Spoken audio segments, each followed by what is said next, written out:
Meaning of inward investment. Inward investment.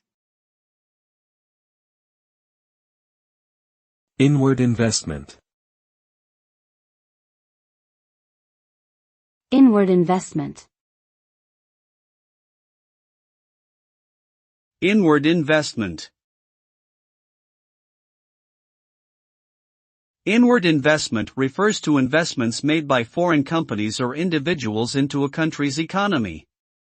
This type of investment can take many forms, such as buying shares in local companies, establishing new businesses, or acquiring existing ones.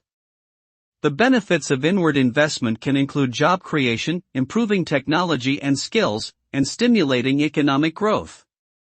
Governments often seek to attract inward investment by offering incentives such as tax breaks or relaxed regulations.